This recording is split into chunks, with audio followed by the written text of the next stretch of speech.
Hürmetli Uygar vatandaşları. Geçirinle şütku yok aldık.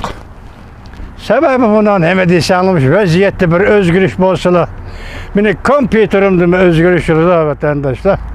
Yollaş, YouTube yollaş sistemim buzluk bitip. Xuda halısı bugün saka ettim. Endi sizlerle 100 görüşeyde oturgu çıktım. Yani bugün keçtirek oturgu çıktım. Bunun için keçirinler vatandaşlarım. Bugün Çislağa 2022 yıl 3. ayının 4. günü. Bugünkü leksiyelerimizde başlayımız. Leksiyede size acır oldu. Washington'dan sözleyimiz vatandaş. Bugünkü mavzularını sözleştim burun vaziyet. Elbette aldı bilen itilgalı dığınımız lazım Ukrayna meselesi. Ukrayna'da bir yadro elektrik stansiyası partlatıldı dedi. Yani birisi yakınga düşmedi, onun üstüne düşmedi, yakındırak gelip düştü bomba dedi. Eğer bu elektrik stansiyası partlap kesse, dedi ki yani bir haberde bütün Avrupa tügeydi dedi. Şununla lazım bütün Avrupa ciddileşip gitti, pek ciddileşip gitti. Bu ciddileşinin ahırkı neticesi Ukrayna'nı kollaş. Ukrayna vatanperverlerini kollaş gelip geldi. Vaziyetimizden ikincisi belki siz gibi biz gibi bir vasıta münasebetlik vaziyet. Amerika Koşmuş Ştatlarının sabık devlet işler katibi Mike Pompeo 3. ayının 2. günüden başlayıp Tayvan'da ziyarette buldu. 4-5 günlük ziyaret. Ziyaret ceryanında sabık devlet işler katibi Mike Pompeo iki mesele doğrusu sözüldü. Buraya Komünistik Partiya. Komünistik Partiya bugün Amerika'ya tehdit bulup kalmasın. Bütün dünyaya tehdit degen hulasını çıkardı. İkincisi Tayvan doğrusu toxtulup Amerika Koşmuş Ştatları hükümeti Tayvan'ı itiraf kılışı gerek. Yani Cumhur Mingo Tayvan'da dep itiraf kılışı gerek dedi. Bunun da nayet zor siyasi hukumda nayet zor özgürlük peyda oldu. Mesela değil vatandaş Tayvan müstakillığını itiraf kılışı gerek diyen söz bilen Cumhur Mingo Tayvan'da da itiraf kılışı gerek diyen sözün oturusu da nayet zor perkua vatandaşım.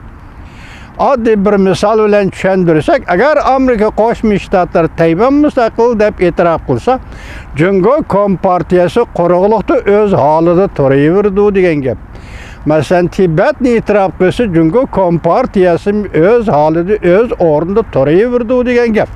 Uyguristan'da kurulgan devletlerini itiraf kılsa mı, Cungo Kompartiyası yanıla öz orunda öz mertebesi turayıverdi degen gep.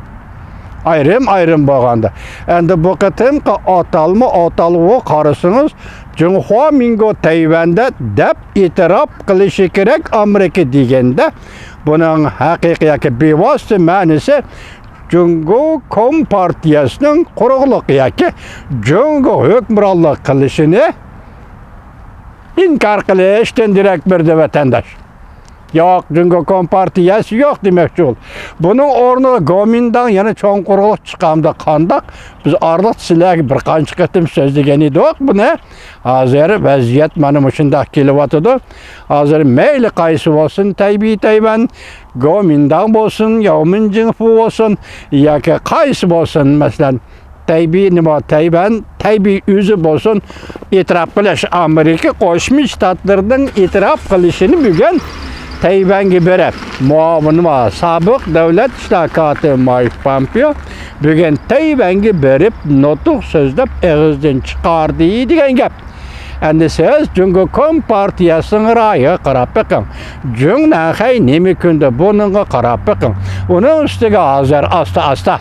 Mesela Prezident Vladimir Putin bilen Cumhurbaşkanı Xay'nın münasebeti, Reis Xi Jinping'in münasebeti, 2. ayının 4. günündeki münasebeti yani Ukrayna'ya hücum kılsan menen olimpik murasimim ahırlaşkandan keyin andın hücum kıl deganligi amaliyotda Rossiyaning Ukrainaga hücum qilganligini qo'llaganligi bo'lib chiqadi. Hozir tor batlarda muhokama, munozaraga tushib ketdi vatandosh. Vaziyatning o'zgarishi mana shu yerda.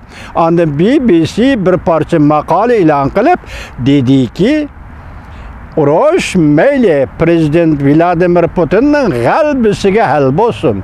Mayli urush Ukraina urushi prezident Vladimir Putinning mag'lubiyati bilan oxirlashsin. Bu yerda 5 yulinish 5 xil taraqqiyot o'tirg'i chiqish mumkin. Dediki, oxirida yana nima dedi? Cho'qim Kreml sarayida siyosiy o'zgarish bo'ldi.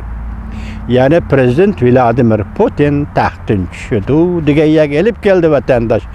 Ondan 64 kilometrga tizilgan Rossiya Federatsiyasining tank qo'shinlari yoki harbiy qo'shinlari, motorlashgan harbiy qo'shinlar tuyuqsiz to'xtab qoldi. Sababi esa hozirgacha aniq emas. Ya qor yog'dimi yoki yo'lda bir masala chiqdimi, tuyuqsiz to'xtab qoldi. Bizning xulosamiz shuki, axirgi hisobda prezident Vladimir Putin erkakchilik qilmadi vatandosh. Sen yadro elektr stansiyasi qartib raketa attың degan bu bir chidamaslik.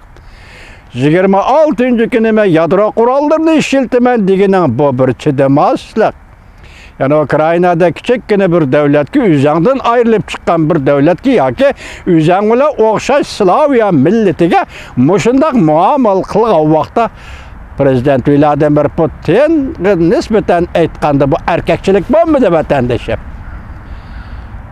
Erkakchilik bo'lmadi yoki nochilik bo'lmadi.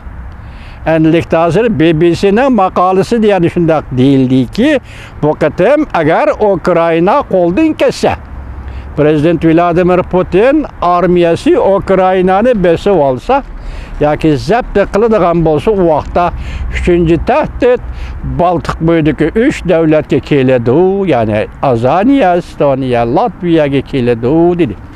Amaliyotda Baltiq bo'yidagi 3 davlat allaqachon NATOga a'zo bo'lib kirgan edi. Buning oqibati qanday bo'ladi? Bilgili bo'lmay juma vatandoshlar, Uyg'ur vatandoshlar, Xudo xolisa qolgan leksiyani atidan boshlab so'zlaymiz. Allah sizlarga rahmat ato qilsin, sog'lomlik ato qilsin, ishlaringizga o'ng'aylik yaratib bersin.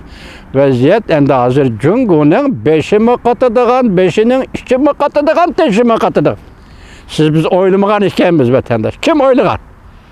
Rossiya Federatsiyasi Ukrainaga tajovuz qiladi deb kim o'ylagan? Endi cho'ng davlatlar, Amerika Qo'shma Shtatlari, Angliyadagi davlatlar bu ishlarni bilib turgan bo'lishi mumkin. Kim o'ylagan vatandoshim? Arliq prezident Joe Biden bir necha qatim aytdi, Rossiya cho'qim tajovuz qildi Ukrainaga deb. Shuningdan keyin siz biz ondan bu ishlardan xabar topdik, bugun amaliylashdi. Shundaq endi taraqqiyot qanday bo'ldi? Qolgan leksiyalarni atidan boshlaymiz, hurmatli vatandoshlar. Kompyuterim saqaydi, menga rahmat aytib.